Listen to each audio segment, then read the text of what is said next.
I'm not taking this bitch into 2021 with me. I'd rather keep it real with ya. Hey everybody, it's me, Minu. I know you're thinking, oh, is she going to talk about Christmas?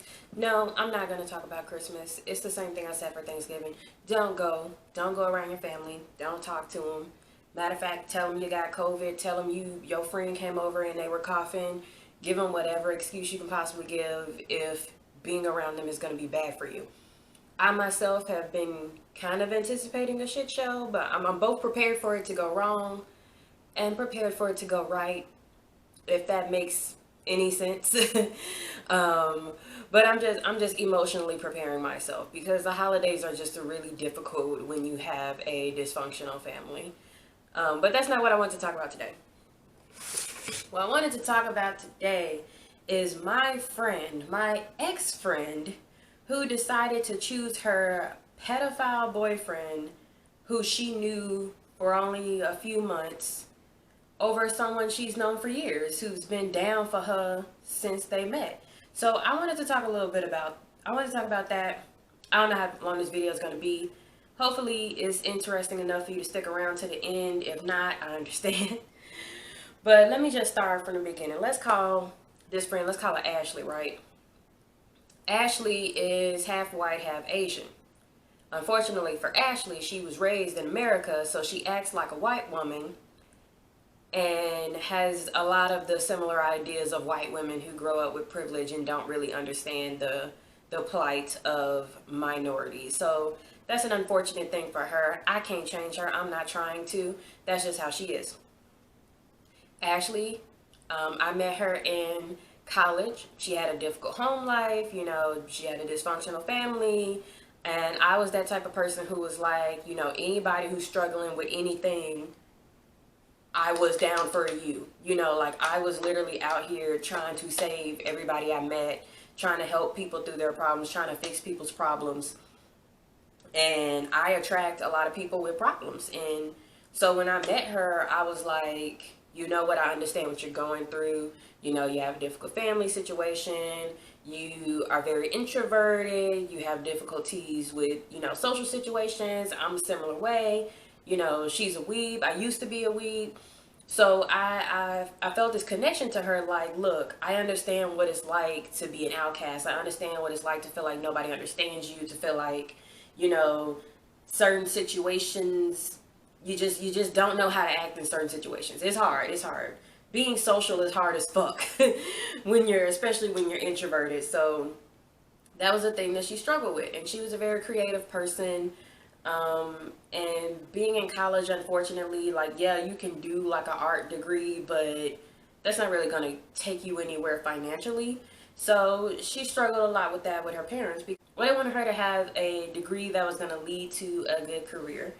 So when I met her, I was just kind of like talking to her about, how I like Japanese, how I wanted to go to Japan. She had been studying Japanese, so we bonded. We would get lunch together, get something to eat, and whatever.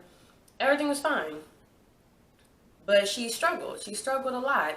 And I can think of one big situation where I just kind of like, I threw down for her. And it was like one time me and one of my friends were in the car. We were getting a ride from campus to my apartment off campus. And I just saw Ashley, like, it was dark outside. It was nighttime. I just saw Ashley standing outside, like, having a whole mental breakdown on the side of the road. And I was like, stop the car. Stop. I'm hopping out the car. I'm about to go help my friend. Like, I need to see what's going on with her. So I hop out the car and I'm over there consoling her, and she's telling me that her parents were, yelling at her. They wanted her to have a degree that led to something that, creative degrees, art degrees, they're useless. You're not going to amount to anything with those type of degrees, like all of that stuff. So she was just having a whole breakdown. So I was there comforting her. At the time, the driver had to be somewhere, so my friend they left. They left. They went, and my friend got dropped off at the apartment, and I met up with her later. But like, I was not about to leave my friend until I knew that she was okay. So That's the type of friend I am. And, I've just always been this very understanding person who tries to talk to everybody, who tries to understand where everybody's coming from. And I just end up being in a lot of toxic relationships because of that. So time goes on, she has a boyfriend here and there. They're not important. Then there's one guy, and this is before the pedophile, pre-pedophile guy. And I feel like this is really the situation that set her up for failure. She starts dating this guy. He's a super nerdy guy. He's not very good looking, but I didn't really care. I just wanted her to be in a relationship where she felt good and happy. So, it was whatever. I didn't think anything of her being in that relationship. There were some things that should have been red flags, but I didn't see them as red flags at first. So like how on social media, she put on social media that she was his girlfriend. She was commenting on all his comments, talking about how much she loved him. That's her baby. He didn't have her on his social media at all. You wouldn't even know that he knew her, aside from the fact that they were friends on social media. Like, he didn't comment on her stuff. He didn't reply to her comments on his stuff. Like, he just acted like she didn't exist. The only picture of her that was on his social media was a very large group picture of an event that they both went to, and that she happened to be like all the way on the end in the corner, not even standing next to him. And she commented, "Oh, love you, baby. Was so glad to be with you on that day." And he didn't say anything. But I didn't think anything of it at first. I was like, oh, some people, they're just not super active on social media. So, months go by, and then there's this Japanese pop-up thing where some white dudes are cooking Japanese food. So, whatever. But I was like, yeah, okay, whatever. I go. So I went, and I brought my friends with me, and I saw her there. She was a couple years ahead of me, so I was still in college, but she had already graduated and was off doing everything that she wanted to do with her life. And she, we saw each other and we hugged and we sat down and we were like, girl, how you doing? How's everything going in life? And she talked about her struggles with getting a job, which is common. And then she talked about all the extracurricular things. She was volunteering with some nonprofits. She was, working with youth. She had a little manga club. So I was like, okay, maybe you don't have a job, but you're doing some very fulfilling things. I'm proud of you. You're doing what makes you happy. And she was like, yeah. And she introduced us to her boyfriend and his friends. And it was very brief. It was just like, hey, because I wasn't trying to, I didn't go there to hang out with her friends. I went there to get some Japanese food. White people or not, I was there to, eat some unique foods. So we go to a separate area from where her boyfriend and his friends are sitting so we can sit with her and, talk with her. And one of the first things that she brings up is how her boyfriend is verbally abusing her. That's the first thing she brings up. She doesn't talk about how they met. She doesn't talk about any of the good times they had. At this point, she was living with him. Obviously, living with your parents is terrible. So she was living with him, and she was talking about how she was super busy, Monday through Saturday, and on Sundays she just wanted to lay down and relax. And he would yell at her. He would call her lazy. He would get mad at her for just laying around and not wanting to do anything. It was just kind of weird that was what the first thing that she brought up. And it was the way she came out with it, it kind of it flooded us. It seemed like something that she hadn't been able to tell other people, so she had to tell us. She finally got a chance to have that outlet to tell us. I don't know what that says about her current group of friends, but whatever. So she came out and she told us that. We were like, that's not okay. He shouldn't be talking to you like that. He should be, happy that you're doing all these things that you want to do. I mean, he could argue that he would like you to have a job and contribute, financially, pay some rent, but just saying you're lazy, no, that's rude. So we were telling her that. And then we started talking about some other stuff, and at some point her boyfriend and his friends, they come around and he's like, I'm ready to go. And at this point he gives me and my friends some really weird vibe. It was uncomfortable. He was being intimidating, and he's like, I'm ready to go, let's go. And I could see her get uncomfortable. She could tell that he was, that was a command. It was like, we're going, we're leaving. Not, babe, are you almost finished talking to your friends because I want to go. It wasn't like that at all. And so she stood up and she reintroduced him to us and everything, and he was like, he put his arm around her neck and was like leaning on her, and I guess to other people that would be cute, but the way he was standing over her, like, it just felt like he was like reinforcing, like, I'm intimidating, and I'm telling you that, you know, we're leaving. And I could see her being uncomfortable. So me and my friends, we felt uncomfortable. His friends, I guess that's how he always act. But we felt really uncomfortable. So she was like, "Oh, I'm sorry, guys, I have to go." But you could tell she didn't want to go. You could tell she wanted to continue talking to us. And I mean, it's not like she didn't have her own transportation. Like, he could have left and she could have stayed a little bit and then left later. No, but he was like, "No, we're leaving." So that was the first time we met this boyfriend, and we was just like, we don't like this nigga. Nope, we don't like him. He's not nice. Just from that one interaction, we peeped game. We was like, this guy is obviously probably emotionally, psychologically abusive. Like, me and my friends speculated. We were like, do you think he might be hitting her? You know, we was reaching out to other friends like, is she okay? Like, all of that stuff. And then another red flag popped up when it was time for me to have, I had a birthday party, and I invited a bunch of people. It just turned out that I invited a lot of women, and I invited her because, of course, because we're friends. And she assumed that her boyfriend was also invited. So I had to tell her, like, nah, he's not invited. And in my mind, and me and my friends were talking, and we were like, he's gonna make everybody uncomfortable. I don't want him in my house. Like, I don't want him there because he just gives off these really creeper vibes. And she was like, you know, I don't understand what's wrong. Why can't he come? And I didn't have the heart to tell her because she's a very sensitive person. She's very sensitive and emotional.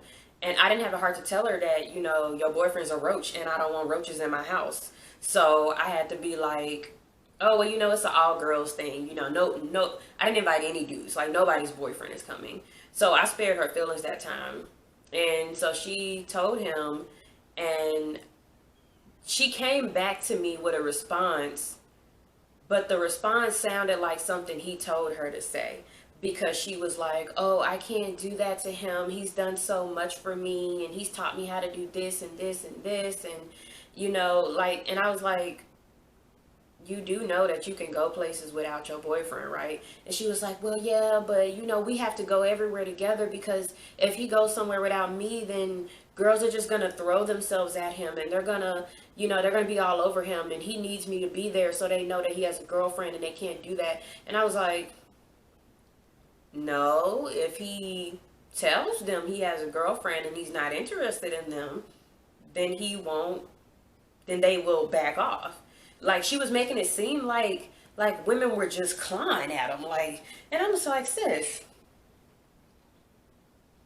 your boyfriend ugly. Like, he really ugly on the inside and the outside. Nobody's coming after him. And even if there were some women who were that desperate, at the end of the day, if he doesn't want to cheat on you, he's not gonna cheat on you. Period, point blank. If he doesn't want to play around with those girls and flirt with those girls, he's gonna tell them, I got a girlfriend, goodbye, I'm not talking to you. He's gonna do that. He doesn't need you to be there to fight other women for him. That's stupid. Like, that made no sense whatsoever. And we were like, okay, well, that's weird, but it's an all girl thing, so he can't come. So she ended up showing up, you know, and of course it was a little bit awkward just because she's not very good in social situations. It was overall, you know, I thought it was a success. Then time came, me and my friends, me and my friend, we moved into a new apartment and we wanted to have a housewarming. So naturally we invited our friends, and I invited her again. And she was like, okay, can I bring my boyfriend? Well, no, she didn't ask. She just assumed that this time she could bring her boyfriend. And I said no. And the problem was that she was asking it publicly this time. So she was commenting on, like, we had a little Facebook event page for it, and she was commenting publicly about, you know, wanting to bring him there. And we were like, no, we don't want him there. And at first I was going to try to come up with another lie to, like, save her feelings or whatever. And then my friend was like, nope, just got to rip that Band-Aid off. Just let him know, like, we don't want demons in our house. Like, no. So I kind of went back and forth with her about no, he can't go, and she's like, "But what has he ever done to you? He's such a sweet guy, and if you just got to know him, you would understand how great he is and amazing and blah blah blah." And I was just like, "Look, he's not our friend. You know, we're just it's just friends. He's not our friend, so we don't want him there. That should be there's no reason that you can't come and he can't stay at home." And at first she was kind of like, trying to joke about it, but then I could tell she was getting really uncomfortable. And at first she was like, "Okay, that's fine. I'll just come and he won't come."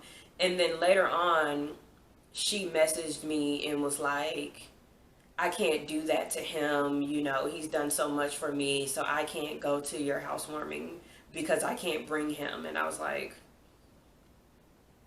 this sounds stupid, but hey, you're an adult. You do what you want to do, sis. Like, if you want to let that man run you, that's just up to you. Like, I've been dealing with this. It was like probably like a year or 2 years that she was with him, and I was just like, fine. But, at some point, me and you are going to get together. We're going to talk about this because this isn't okay. And I could tell that being with him, she just got worse and worse mentally. Like, there would be times when she would text me and she would be really, really upset about like where her life was going and, being unhappy in her life, being unhappy in her living situation. And she didn't directly say that he was treating her bad, but you could tell by the way she talked about herself that these were things that someone else was saying to her. And it really upset me. Like, I would remember one time I was at work, like, just upset because she was texting me so many things that I was just like, you need help, you need therapy, you need to talk to a therapist. And she didn't want to talk to a therapist because she didn't feel like they were going to understand her. She didn't feel like they were going to give her what she needed. She had said something at one point, and she was texting me these really, really long text messages. And at one point, she talked about the fact that, she was with a guy that didn't even like her.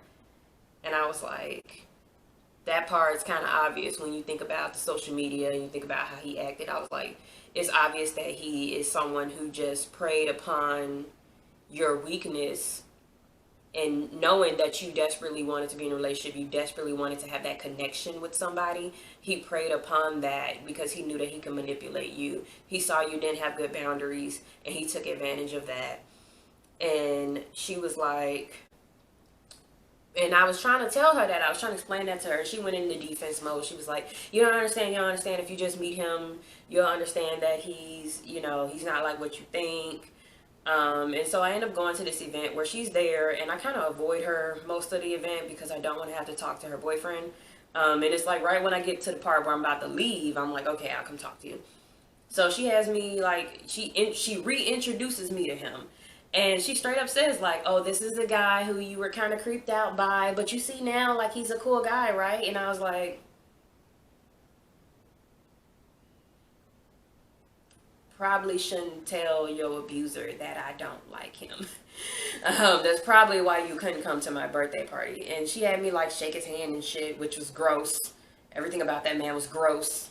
I felt dirty shaking his hand. I felt dirty talking to him. And it's just every time he was around her, I could see her being uncomfortable. And what finally put me like I'm done dealing with this situation was I went to her little manga club, right? So they was doing a little manga club, and she was there and he was there, and she was dressed up because she likes dressing up, which ain't nothing wrong with that. And she introduces herself, and she gets him to get up to introduce himself, and you could tell he didn't want to be there. And so when he gets up to introduce himself, he does not introduce himself as her boyfriend.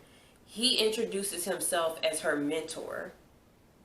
And I immediately was like, "Bruh, are you fucking kidding me right now? That is an absolute no in any relationship. You say that this is your girlfriend, you love her, you support her, she's the leader of the club, and you're here to support her." Like, when I introduced myself, I was literally like, "This is my friend, I'm here to support her, I've been, I really like the topic," and like all that stuff. And he just comes in and he's like, and he talks like he's just better than everybody. Like he's just more intelligent than everyone else. He knows more. He's her mentor. He doesn't mention that that's his girlfriend. I could see her being uncomfortable by the way that he was acting. And even when we would have our discussions about the manga we were reading, he kind of tried to take this like, like kind of like I know more than you guys because I'm like, I think he's like an entrepreneur. He's like, I'm an entrepreneur, and from this standpoint, I know this, and and I'm like, bro, we talking about manga. Like, ain't nobody trying to hear about whatever type of business you've been doing. Okay, this is us here to talk about manga and talk about Japanese culture and history and the story and all that stuff. We don't care about you, and you like I was about to say something real offensive. We don't care about you patting yourself on the back. Let's say that about how great you are. Just shut up. Just stop talking.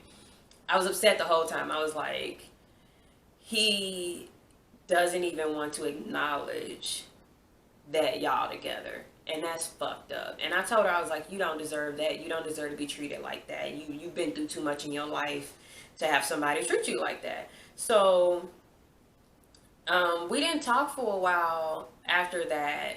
She kind of shut down and just it's kind of like when someone's in a cult and they realize that you're going to be critical of that cult, they kind of just be like, okay, I can't talk to you anymore because you're going to put thoughts in my head. So we didn't talk for a while, but I didn't consider it like the end of our friendship or anything. I just considered it like, oh, you're busy with life. I'm busy with life. I had to graduate, get a job, and go through everything I was going through with being an adult. So I just didn't see it as, we weren't talking because we didn't want to talk. It's just that we were busy with life. So now I'm going to get to the new boyfriend, the pedophile boyfriend. And so all of this happened just like this year. And it happened so fast.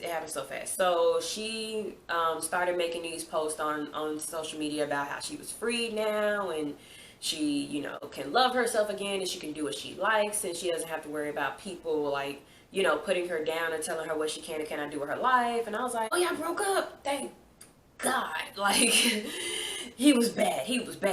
And so she, she didn't really directly say like, hey, me and so broke up, but she was just like, I'm happier now. And I was like, good for you. Good for you, sis. I know that he probably was the one to end it, but at least it ended, So I was happy. And so she was single for a minute or I don't know, maybe she wasn't. Maybe she was talking to this dude before I even knew she was talking to this dude. But this is when the new dude comes in and she makes this post about like, hey, me and so we're in a relationship. And I'm like, okay, cool. And she posts this guy, and it looks like, looks fine. I mean, I can't really judge. He was, of a different culture. But I was like, okay, cool, whatever. And he also appeared to be a weeb, so I was like, okay, y'all got shared interest. But what really got me was when she made her post about, like I'm with somebody who treats me good, treats me like how I deserve to be treated. And he was commenting under her stuff like, I love you, baby, way to go. Like, I would see him in her comments on her social media like, good job, you're beautiful, I love you. And I was like, oh, this is good. 2 thumbs up. You got a guy who's like gonna treat you good. This is what I've been waiting for you to be in, a good relationship where he's gonna treat you well, like you deserve to be treated and give you that love that you've been lacking for so many years. And in the post, she talks about how the last guy, I don't even think she named him by name, but she talks about how the last guy didn't treat her well, and she didn't even say he was abusive, but she was like, he talked down to me, he made me feel bad about myself, and I'm just happy to be with a guy who doesn't do that, and I'm happy to be with a guy who makes me feel, happy to be with him. And I was like,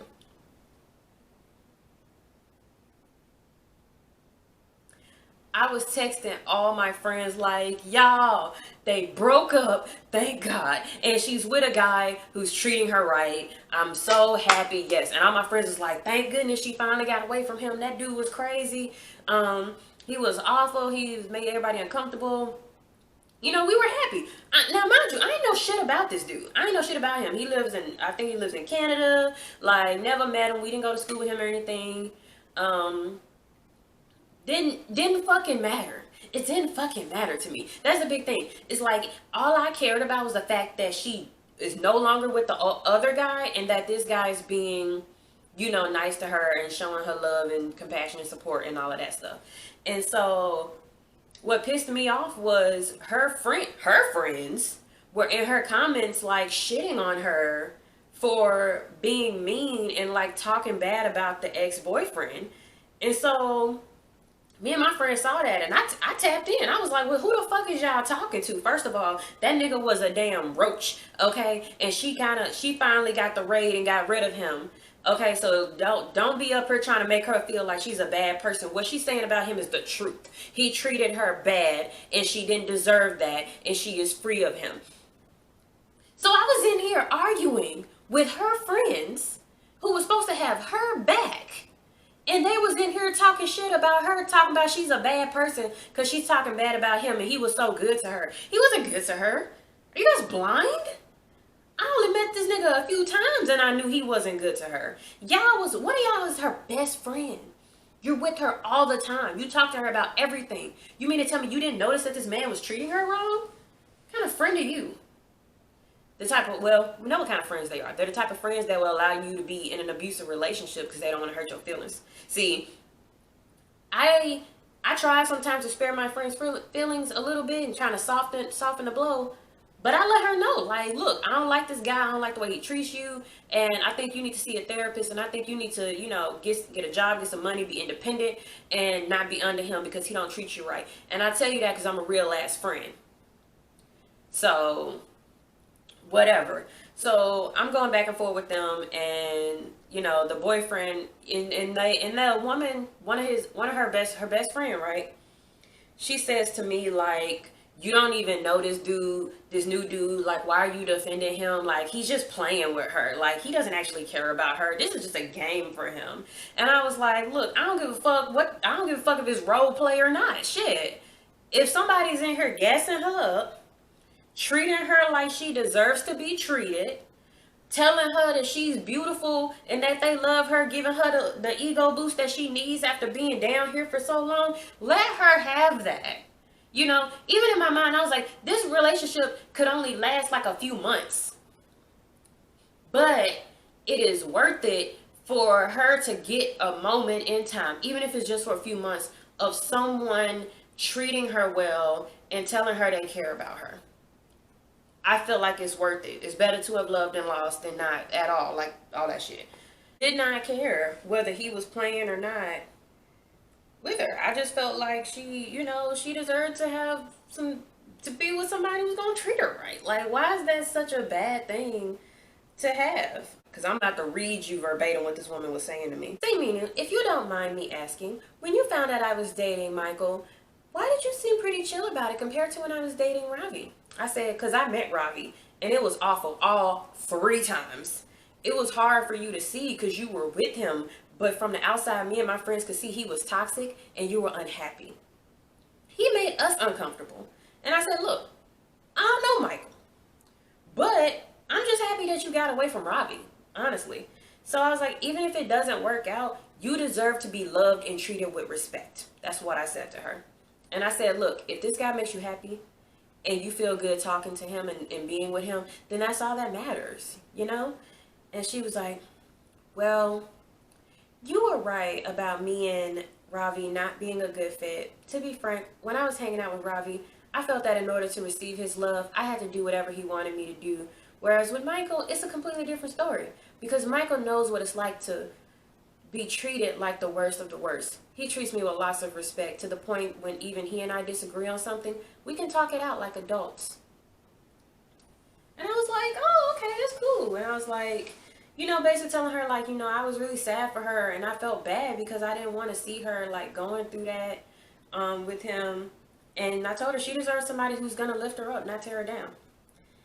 And she was like, well, it's too bad my parents can't see that, which I guess is understandable in some regards. When my parents found out about Michael's criminal background, the first thing that they did was tear him down without appreciating all the good that he's done for me. Whereas with Ravi, he got torn down just for being a man, despite having made delicious food for my family. Are you sure that's why they tore him down? Just because he was a dude? I don't know. And you're gonna be questioning that in a minute when I finish reading these messages. Part of it had to do with them refusing to accept that they're partly to blame for me not being as rich and famous as Stephen King by now, by the time I got out of college. This completely unrelated to anything. I don't know why she even said it in the first place.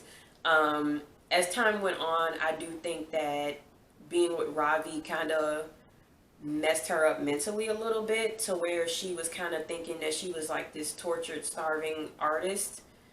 And, nobody in the world understood her, and, the whole world was against her. And I saw that happen the more that she was with him. And I was hoping that she kind of get out of that mentality once, she left him, but it didn't seem to really go away. She says, I don't know what your view on criminals is, but as a bi-curious woman who admittedly was called a rapist one time because I accidentally revealed a girl's bra strap while practicing some moves during Aikido, cheated on guys without knowing, and had dirty thoughts like experimenting with crochet and calling big breasts ripe melons, I felt sympathy towards Michael, especially since he was and still is the person who doesn't like to hurt others. So in this situation, she's talking about how there's been a couple situations where, she said something that she thought was funny, but it was kind of inappropriate, and people didn't react to it right, and she felt really bad. And you see this with black people or people of color who turn right wing, turn conservative, is that they start asking questions about certain stuff, and people kind of react with vitriol towards them, and it just pushes them further to the right, where it's like, oh, like if you ask a question about sexual assault and it sounds like you're justifying it in any way, instead of people talking to you, they're gonna say, oh, well, you're a rapist or you support rape, and that's not true. But I can see that she's had some misunderstandings here, where people might not have laughed at her joke, and she took it to be like, oh, they're treating me this way because PC culture or whatever. So if he ever meets little kids on the street, he would ask if their parents were around. This was the first time she said something like this, and I was like, what the fuck? What do you mean if he meets some little kids on the street? I mean, I guess. She said, he's a Hafibafile, by the way, meaning that as long as the woman has good qualities, it doesn't matter how old she is. That's not what a Hafibafile means. A Hafibafile means you are attracted to girls who are around the prepubescent and pubescent age. That's what that means. It does not mean it doesn't matter how you don't care about age. He's one of them age is just a number type people. Come on now. Did we not learn anything from watching R. Kelly's I forget what the documentary was called, but the documentary about R. Kelly being inappropriate with teens, we didn't learn nothing from that. And she says, I tried to explain all of this to most people, but it seems like they rather pretend that they're good 100% of the time, regardless as to whether or not they have experience going to prison. Michael turned himself in, by the way, when he found out that touching a young girl inappropriately was wrong. It's a long story, and I cannot be the one to justify the validity of this tale. He a grown man.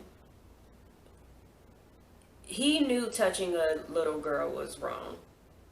That's not even something that I feel like you gotta tell people. Like, that's just something that people just know. Like, you're being inappropriate with the young girl. But she's trying to make the argument, and I guess this is what he told her, is that he didn't know that it was inappropriate for him to do that. And then once he found out that it was, he turned himself in. Now, she says, this I find to be very disgusting. Not what he did.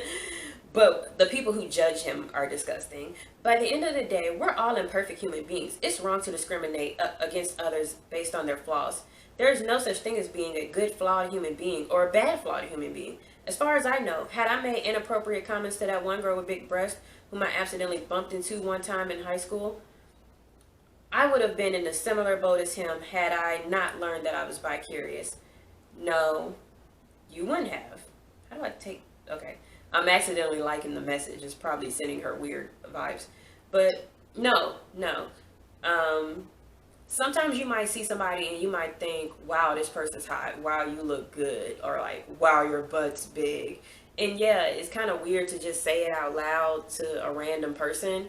But it doesn't mean that you saying that is on par with an adult man touching a child. That's not the same thing. And I don't think she understood that. I know it's a lot to handle. I just want to tell you my story because as a friend, I think you deserve to know. So, diagnose me with Stockholm Syndrome all you want. I'm just a woman who believes in treating others the way you want to be treated.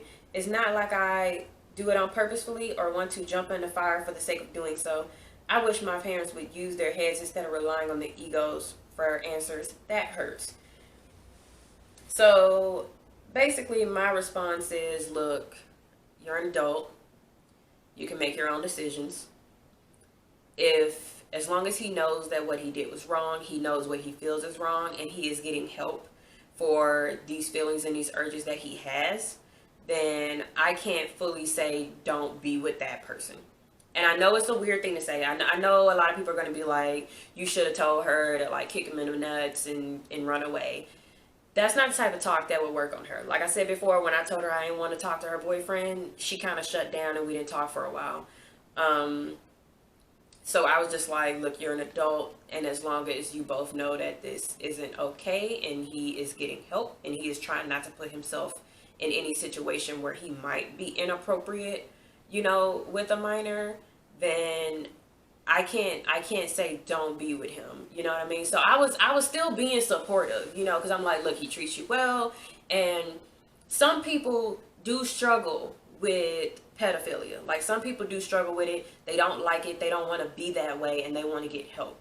And then you have some people who think that everybody should just shut up and leave them alone and let them do whatever they want with kids. I don't fuck with those type of people. But I approached it from the understanding that he, you know, he knows what it was wrong and he doesn't like it and he wants help. So that's how I came at it from that perspective. So that's what I was saying.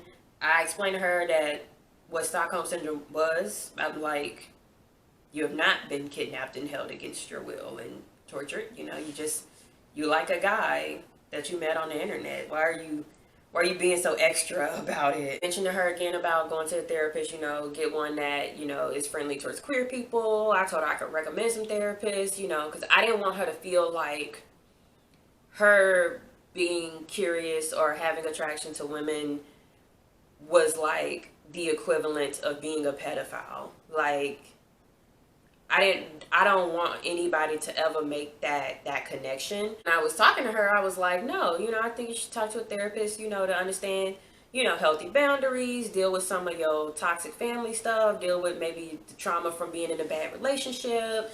So I suggested that, and she was like, thanks for being open-minded. I appreciate your support. As far as Michael goes, again, I cannot speak for him, but from what I've gathered from him, he has been going to therapy for a long time himself. So no, he is not involved with minors, does not plan to be at this time. So I hope that makes you feel a little better. Also, he's 30 years old and I'm 25, but again, we can still communicate like adults. In case you don't mind, give me your therapist info. Okay. So then she sends me this letter that basically her mom wrote for her. Basically, it was like a contract saying, hey, when I'm at home, I don't want to hear you on the phone talking to your boyfriend. Because she had to move back in with her parents after she broke up with the other guy. So, like, I don't want to hear you on the phone talking with your boyfriend. I don't want your boyfriend trying to come over here. Her parents were just very, very against her talking to him. And it's a little weird. And it was a little weird at first because I was like, yeah, that's kind of, you know, you're an adult. You should be able to talk to whoever you want to talk to and not feel like that. And she was really, really mad at her mom, and she wished her dad would stand up for her and all of that. And it just made her feel really, really down and depressed. But she started slipping, and I think she might have issues with psychosis because she started slipping, and she was like, yeah, Mom, you don't talk to your significant other during office hours, and me having to hide as Anne Frank after office hours just to talk to a man who treats me like an adult doesn't cut it. And thanks to you two idiots, I don't trust myself being anyone's roommate, boy or girl. No relationships for me until I get a career off the ground. I only work with professionals who care about me as a creative. I didn't really know how to respond to that. I was just like, look, all you can do is focus on getting a job, getting your own money, getting out your parents' house. You know, it sucks that, you know, they treated you that way, but, you know, you can do house sitting, you can, do pet sitting. There's a lot of things you can do to make ends meet while it's hard to find like a corporate steady job. And she started talking about like, what did I ever do to them for them to treat me like this? And I was like, look, your parents got issues. You're not going to be able to make them change or be better. You're just going to have to like support yourself and focus on yourself and love yourself. So I give her my therapist number. Well, not my therapist number, but I give her like the office number to their practice. And I was like, I don't think we should see the same therapist because that's kind of weird. But they got other therapists they can recommend. And she's like, that's fine. Make sure that the person has a background working with rebel, independent, raw artists like me. And I was like, ha ha ha. There you go again. I just let it go as a quirk. But she was like, I just want to make sure that our sessions are very productive. So she, he, they don't see me as, oh, you just want to be showered with attention all day long. No, that's not my intention. Thank you very much. If that's the case, why am I working with other writers on particular writing projects? Do you think that all writers think the same when it comes to feedback? No. I'm sorry. I have a difficult time working with folks who don't use their heads off, and that's just me. And I was just confused about that. I was like, why are you talking like this? Why are you acting like this? Just calm down. Like, it's not that serious, Say, hey, if therapy is about you, it's about what you want. You find a therapist that works with you. And I'm just being real sane, and it sounds like I'm arguing with a crazy person. And I just didn't know what was going on in her mind. Like, it felt like she was mentally spiraling again, which was weird because she's not with the guy who caused her to do that in the first place. I was expecting her to be better. I was going to try and help her find somewhere where she can stay, like reaching out to maybe other people we went to college with, trying to see if anybody had an open room, for on the low so that she could, go stay with them. And no one's going to care that you're talking on the phone to your boyfriend. Like, it just seemed like such a weird thing for her parents to make a rule about. And I talked again about like, hey, did you reach out to the therapist? And she says, I don't have insurance right now, so how can I? And I was like, thought we talked about this. You can see a therapist without insurance. Some therapists will even do a sliding scale where they, have a certain price for people who don't have insurance. Like, we had talked about this, but it seemed like she didn't actually want therapy anymore. And then she says, look, it'll be a while before the borders open. So how can I move in with my significant other at this time? It's not like I constantly talk to him through a black box, makeup, or cartoon characters. I just want to do what's easy for me. I appreciate the concern. And I was like,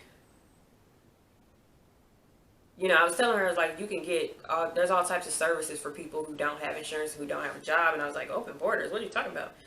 So I started noticing that on her social media pages and even on her LinkedIn, I was really mad about this. She starts like sharing these other creators who support pedophiles. And I was like, why would you share that? And I was like, I get that that your boyfriend, you want people to, you don't want people to like beat him up if they find out he's attracted to children. And so I was like, I get that, but you don't have to support pedophilia. You just have to say like, look, these people struggle. It's just like, to me, I feel like it's any other mental illness where people struggle with it and it can cause you to be looked at a certain way, but really these people just need help and then they can be functional in society. That's how I saw it anyway.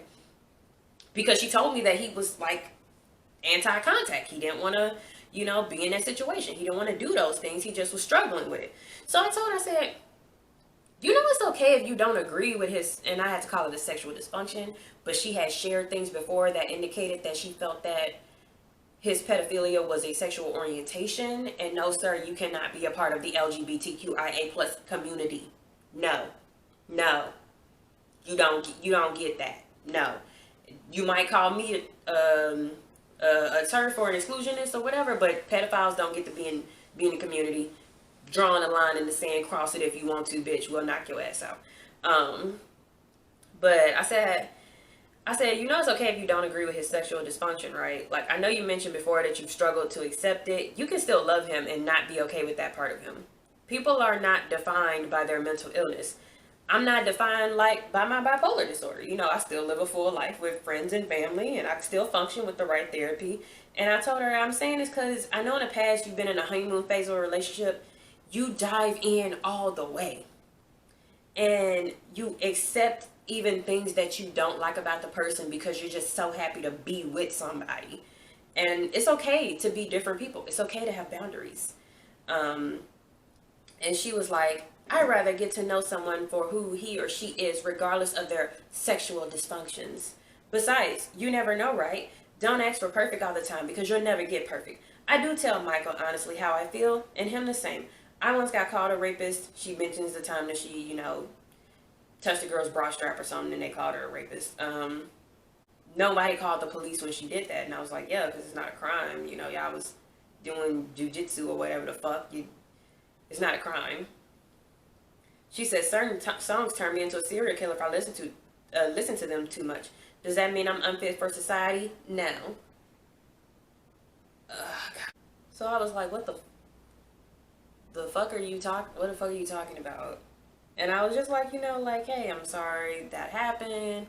Look, I know music can make you feel a certain way, but it's not the same as actually being criminal. It's just like, she was just like, my head hurts now thinking about what she's saying. Like, it makes absolutely no sense. I was like, everybody has a moment where they want to rage against the world, but they don't act on it. And that's the difference between you and a murderer, is that you didn't murder somebody. Now, you could have wished somebody was dead, but you didn't kill them. Or someone could have died and you weren't that mad that they died, but you didn't kill them. You see what I'm saying? It's a difference. He actually did do something. He had an action. You didn't take any action. You just had bad thoughts.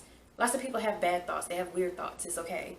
So I'm like trying to make sense out of nonsense. As you can see, I'm trying to help her. I'm trying to get through to her. And I was like, look, he did commit a crime. It's okay to acknowledge that. It's okay to be like, okay, you committed a crime. That's wrong. Like, lots of people date criminals. Lots of people date people who went to jail for stuff. And it doesn't mean that they're pro murder or that they're pro, drugs. Like, it's just, that's just a part of that person's past. Like, you don't have to change it around like you're suddenly okay with what they're doing just because you love them. She was like, I didn't say his crime was right. You misunderstood me. The point I was trying to make is that people can make mistakes and still be good. And I was like, yes, but I saw your LinkedIn post and how you've been talking on social media. It comes across as you're trying to normalize what he did. And you don't have to. You also don't have to tell people. That's his battle, yes. But it doesn't have to be his identity, or it doesn't have to be the only thing you talk about when you mention it. And so she's like, I appreciate the thoughts and suggestions, but right now I'm exhausted. And to be quite frank, I'd rather get out of my parents' place the right way. Besides, if a convicted criminal taught you to stand up for yourself and become the best you possible, wouldn't you want to do the same that I'm doing? These are my choices. At the end of the day, it's all up to us how we want to live our life. Thanks again for the help. And I was like, get some rest, take care of yourself. And so we sent each other some some gifts and stuff. I sent her some stuff about insurance. So then this situation happens. Basically, she posts online to all of her friends. Remind you, she has weed friends, she has artsy friends, filmmaker friends, like all of these people she's connected with over the different social media. So she posts that she needs a place to stay. And this guy comes in and he's like, hey, I got a room, you can rent it, probably somebody she knows in real life who understands that she's got a bad situation. So she's like, thanks. But then she goes, just so you know, my boyfriend's a pedophile and you need to be okay with that because he doesn't tolerate intolerant people. And I was like, what the fuck? And the dude was like, no, I'm not okay with him being a pedophile. No. But he was like, that's not the point. I'm trying to help you out, get you out of your parents' house. And so she was arguing back and forth about like, I don't want to live with someone who's intolerant or excludes people or discriminates against people. And yeah, Michael, he don't like that. And I'm like, Michael's in Canada. It doesn't fucking matter what he likes. And also, she didn't have to tell anybody that he was a pedophile. Like, she could have kept that to herself. She literally talked her way out of a place to stay because she wanted to demand, I'm sorry, Sadie found some plastic, something to play with. But because she wanted to demand that they have the exact same views and opinions as her and that they be okay with him. And so this is what started to make me think, like, I wonder if the reason your parents don't want you talking about him or talking on the phone with him when they're around is because you act like this. Is because you're like, everybody needs to know he's a pedophile and everybody needs to be okay with that. And I'm like, no, we don't need to be okay with that. You shouldn't be okay with that. Like, why are you trying to defend it and normalize it and act like there's nothing wrong with him, being attracted to kids? And then he has a comment. He jumps in and he says basically, I think it was Saudi Arabia. He gave some Middle Eastern country and was like, well, in Saudi Arabia, you can marry a girl as young as 9. And I was like, why the fuck would you make that statement? Why would you say that? How does that even help your girlfriend who's trying to find a place to stay now? You could have said to her privately, first of all, he shouldn't have been in the conversation. You could have said to her privately, like, hey, look, I want you to be in a good place and I want you to stay somewhere. Like, you don't have to tell people about me and my criminal background. Like, I just want you to be out of your parents' house and be safe. He could have said that. But he's allowing her to go, and I don't see shit he posting, but he's allowing her to go on all these social media sites, including LinkedIn, where she could be ruining her chances at getting a job and try to be like pro pedophile, like she's this activist for pedophilia. And instead of him telling his girlfriend to back down and back up because she was putting herself in the wrong situation, he doubles down and tries to defend it. Like, and it made me wonder, because I just started learning about minor attracted people, and it made me wonder if he really didn't believe that what he did was wrong. If he believed that the only reason why what he did was wrong was because he's in the wrong country. And that made me really uncomfortable, and that made a lot of sense, because I was like, if he's saying these things to her and making it seem like it's this normal thing and he can't control it, but there's really nothing wrong with it, it's just society that says it's wrong. If he's saying that to her, that explains why she's acting like this and feeling like she has to think this way in order to get the love from him, just like with her past boyfriend. And it made me really, really upset, because nobody who struggles with their sexual issues, nobody who knows that it's wrong and is trying to get help for it, would try and make the argument that, well, in other countries they get to marry children. So what? So why can't you? And I also thought it was very suspicious because she is a weeb. She does like to cosplay and she does like to talk in cutesy voices and act kind of like anime characters, and who tend to be a lot younger. And it made me curious as to what his real reason for wanting to be with her is, because she is somebody who kind of acts childish. And it's not to say like that's an insult to her. It's just to say like that's just kind of like her personality, her happiness. She kind of age regresses when she's happy to like it's cutesy, desu, whatever type of character. And I'm not saying it's wrong for her to be with a boyfriend who likes her, but if he's somebody who is attracted to young girls and you act like a young girl, is that why he's with you? And that made me really uncomfortable. So I was in the comments basically saying like, hey, you don't need to tell everybody about this. Like this could have been just between you and him. Like, and we don't have to, we don't have to like your boyfriend for you to stay somewhere. And he's in Canada. It's not like he's ever going to visit. It's just, you didn't need to bring all of that up. So she comes in. This is August at this point. She says, hey, Minu, I understand what happened last week was very scary and confusing and frustrating to you. But bottom line is, my boyfriend, who unfortunately is not blessed to live without the fear of persecution, decided to create a group that was supposed to be a comfort for those who are living in fear like him. And I don't mean it in a non-consensual sexual way. So if the idea of having a friend with a big brother complex, i.e. me, is very unsettling to you, I apologize, but the reality is I wanted a big brother figure for a boyfriend since I was 10, and just when I finally have one, people freak out because he did something wrong and tried to kill himself because of that. Nobody needs to be a pedophile in order to hurt children. I won't stop you from thinking what you want. However, do note that I am indeed the one who got you into Australia, and I can get you into even more places if we can all just get along about the issue. So this is another thing that I took issue with. She talked about the fact that when she was a child, she had a crush on a guy who was older than her. And I guess she like tried to start a relationship with him, and he was like, no, that's wrong, which is what he's supposed to do. That's what's supposed to happen. And she was upset because he didn't want to be with her, and she knew that she wanted to be with him at the time. Um, but she kind of used that story in a way as like to justify that it's okay for children to be in relationships with adults. Like the child can consent to be in a relationship with an adult, and they can't.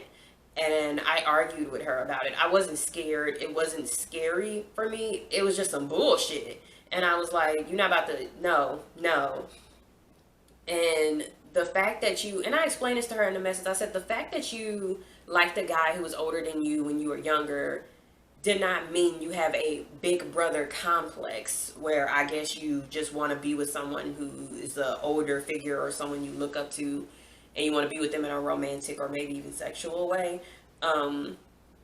That's not what that means. You're reading too much into these things in order to justify things that he's probably said to you. And she's saying, now that I do have a big brother figure. So I'm like, is he your boyfriend or is he your brother? Answer the question.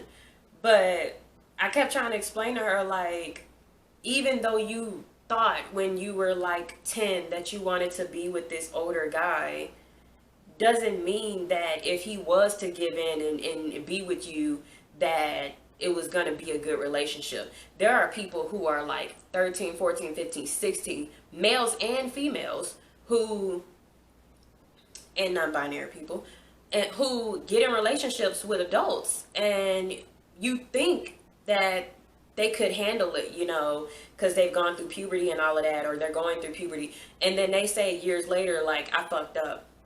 I shouldn't have been with that person. It was a power imbalance, you know, or I looked up to them and I trusted them, and that ain't what happened. Like, even when you look at the 17-year-olds who were getting into relationships with R. Kelly, who were like, I wasn't mature enough to make that decision. I shouldn't have made that decision.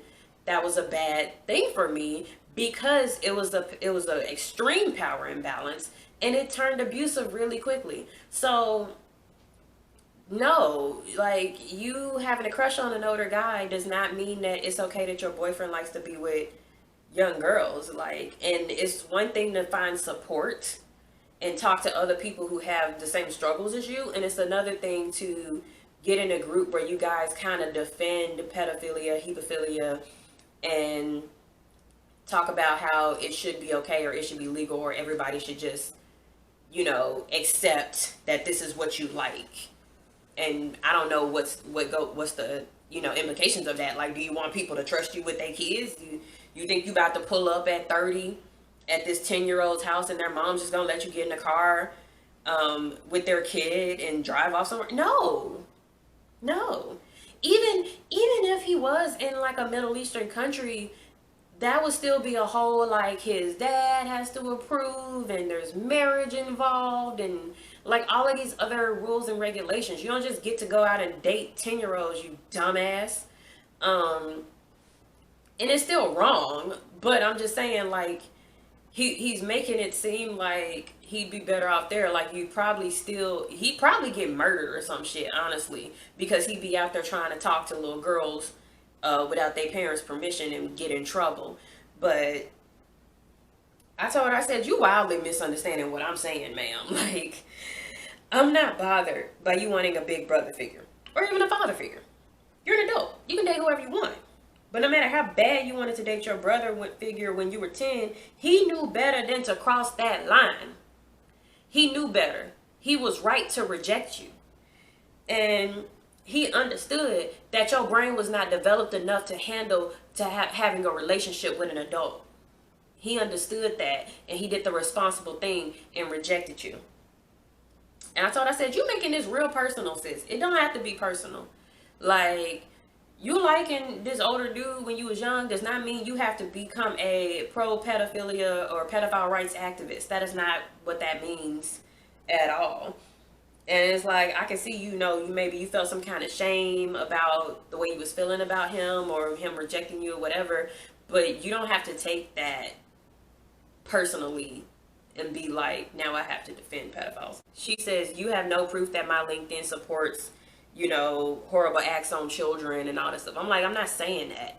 I'm just saying some of your posts that you post was kind of pro pedophile, and that's not going to be good for you trying to get a job, especially if you want to get a job in these niche creative communities, because it's going to backfire when they see that you've made these posts and you've made these comments. It happens to people all the time. Some shit they said back in 2013 comes back in 2020 and they lose their job.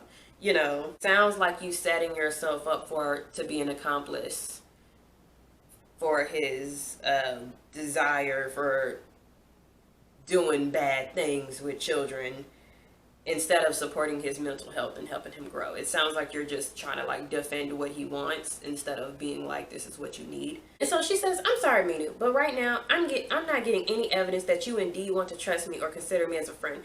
I've done the very best I can to be patient with you, and right now I don't think that this is working out. Thanks for the memories and for the previous advice, by the way. I appreciate getting to know you and your beloved Frankie. But until we can speak to each other again, I would have to bid you John Matane, have a good week. And then she took that. First of all, have a good week. It's just some people say it's not a quote, but she quoted it from this person who made a post in a video supporting pedophilia. I'm speaking to your heart, not your mind. I said, who the fuck is Frankie? And she was like, don't you remember this person that you put in some story you wrote several years ago? And I'm like, bitch, did anybody care about that story I wrote several years ago? But I was like, sis, you all over the place. Look, I'm sorry I couldn't help you. I tried. I really did. I've been supporting you these last few years, but it's obvious at this point that you don't want friends. You just want a yes person. You just want someone who's going to agree with everything that you say and do. And I'm not that person, So, and I just had to let her know. I was fed up at this point. You don't want real friends. You want yes men who have no personality or sense of self and will agree to everything you do or say. You can't handle even the slightest criticism and allow whoever your current romantic partner is to control your thoughts and your political affiliations. You did the same thing when you was with Ravi. You completely changed your ideas and belief to align with his, and you couldn't see it then and you refuse to see it now. I'm going to say this one last time. Get a therapist. Get help. And separate from your mother.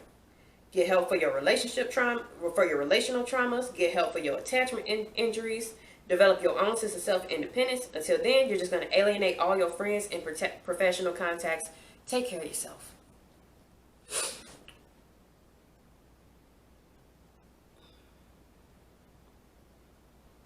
I was so fucking pissed.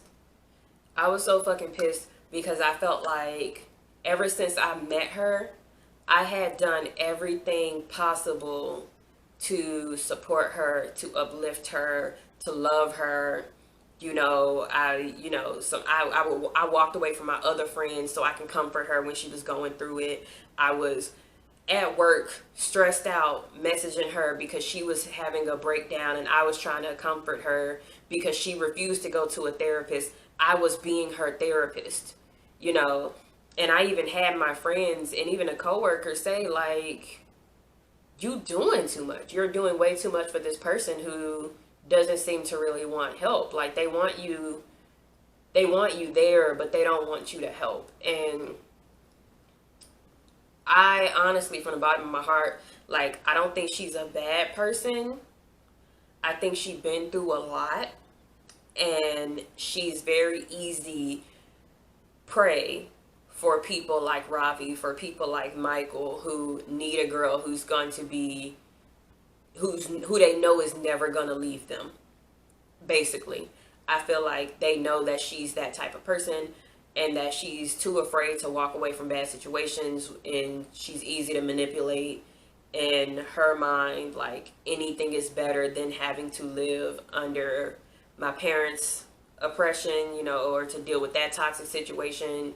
She'd rather be in any other situation. She posted on Facebook about how she wanted to move to Canada, and I was like, I don't know how you doing that with COVID, sis. I don't know how you gonna do that with the immigration laws, sis, because you ain't got no job and your boyfriend's a sex offender, so he can't sponsor you. Um, but it just seems like she has gone fully into this delusion that she is this tortured genius who no one understands, and that everyone around her is just so busy trying to be politically correct that we aren't even open-minded enough anymore to fully understand that, all the differences in people, and we're so used to discriminating against people for mistakes that they've made. But this doesn't sound like a mistake. Like, it sounds like Michael is one of those minor attracted people who wants pedophilia to be legal. It sounds like he's one of those people who wants to defend it, and he's using you to defend it. Like, I don't know what his reputation is online or in his friend group or in his town. I don't know. But I know that she is ruining her reputation. She is ruining her image. She's losing friends because she feels like she loves this guy who did this thing that made her uncomfortable, and she went through so many mental gymnastics in order to identify with him and defend him, to the point where I don't know if she's going to be able to have a career in the arts, or a career in social media, because it's going to be so easy to go and find these public posts of her defending pedophiles. And I'm not saying that, all pedophiles should be murdered or something stupid like that. I'm saying, like, they should get help. They should get help. Whether that means hormone blockers, whether that means, going through therapy to decrease the urges, whether that means dealing with any type of trauma they had in the past. But when I say they should get help, I don't mean they should be allowed to be around children, or they should be allowed to be babysitters and stuff, and we just got to be cool with that. You don't have to be cool with that. And I think that because she loved him, and she thinks she loves him. I don't think she knows what love is, but she thinks she loves him, and she wants to understand how he feels. She wants to support him and the stuff that he's going through, that she feels like she has to defend him to everybody. And it just sounds so ridiculous to me, and I didn't understand how she wasn't seeing how ridiculous it was. And everybody, have been so nice to her about this whole time. We've been very supportive, and people literally would message her, or they would comment on her stuff and be like, are you okay? Because she would talk about this pedophilia stuff on social media, and they would comment, are you okay? Do you need help? Are you in a bad situation?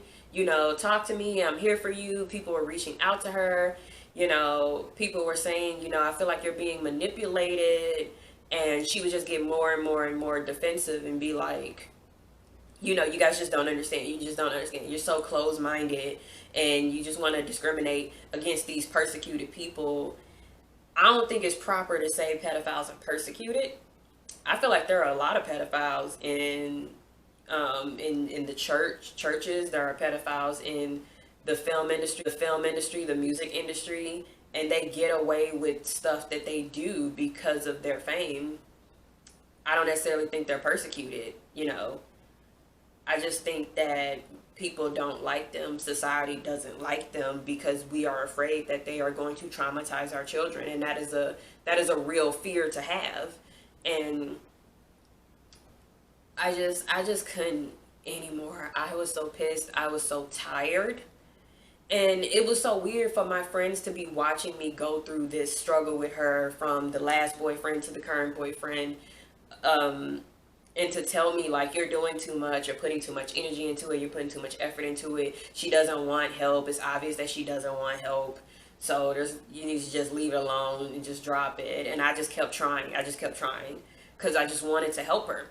I wanted her to have healthy, non-toxic relationships. I wanted her to feel loved. I wanted her to feel supported, and that she had people, in her corner. And ultimately it meant nothing, and it felt like these past few years just amounted to nothing. This is my only friendship where some other person who I've never met or even spoken to before has ruined my friendship with someone. And that shit just makes me mad. Like, it feels like if it hadn't been for these last two boyfriends, we would have still been friends, and she would have had a bigger support system, and she probably would be getting therapy and getting the help she needed. But her choosing a man basically over her friends is just what's gonna be her undoing, and she's just gonna have to take that. And part of me wants to be like, you know, hey, when you're ready to get help or when you change, we can be friends again. But I don't think it's worth it. I don't think it's worth it to leave any room for her to come back, or to leave an opening for her to come back and say, yo, you know, me knew I was wrong. I'm just done with her. I'm just done. You know, I put so much energy into the friendships that I have, into trying to make my friends feel as loved and supported as I want to feel loved and supported, trying to give them the experiences that I wanted to be given myself. And a lot of times those relationships would not be reciprocated in that way. A lot of times those relationships would be very one-sided. He's seedy. A lot of times those relationships will be very one-sided, and then it'll end and I'll be like, okay, you know, it was doomed from the beginning. But I didn't feel like this relationship was doomed from the beginning. I felt like this could have been a okay relationship. I don't think we ever would have been best friends. You need something? I love you too, Sadie. I don't think we ever was gonna be like best friends or something, but I still feel like I could have helped her. But at this point, I can't help her. I don't know if I even want to help her anymore. I feel like I just invested way too much time and energy into this. And I'm tired. I'm tired. And I don't want to take this shit into 2021 with me. It's been a shitty year already with everything else. I don't want to even think about this anymore. So the whole purpose of me making this video was just to get it all out and to just leave it there. Leave it in 2020 with everything else that got left in 2020, honestly. But that's all I wanted to say for today. I know this has been a very long video. Maybe I'll do 1 or 2 parts. I'm not sure. But thanks for sticking around to the end. Thanks for listening. If you've ever had any of these experiences, let me know in the comments below. Or even if you just want to talk about, damn, this is a crazy ass story, what the fuck, put that in the comment below too. I want to hear what you guys think about it. These minor attracted people are very insidious, and I didn't think that they were gonna be as big of a problem as they are turning out to be. And it's just awful. It's awful how their rhetoric is affecting people. And I don't know what to do about it. I don't know how to stop them. So part of me feels like if you talk about them more, it'll make it worse. Another part of me feels like if you don't say anything, it'll make it worse. But in this case, this dude managed to ruin the life of a woman who isn't even in the same country as him. So this problem. Not to say that he doesn't deserve like love or whatever, just that he needs to get help and she needs to get help, and two people who need help can't help each other. So this is going to be a fucked up relationship all the way around, and it has been. And feel bad for both of them, but also I don't feel that bad. Also, I'm just like, this is some bullshit. I'm sick of dealing with it. Over it. I'm ready to be over it. I'm ready to let it go completely and never have to talk about it again. And if anybody asks me about it, I'm just going to point them to this video. So, you know, if you like the video, like the video. You don't have to. I don't really matter to me. But, you know, let me know that you like the video, and I will see you hopefully in the next year. Bye. Say bye, Sadie. I'm joking you.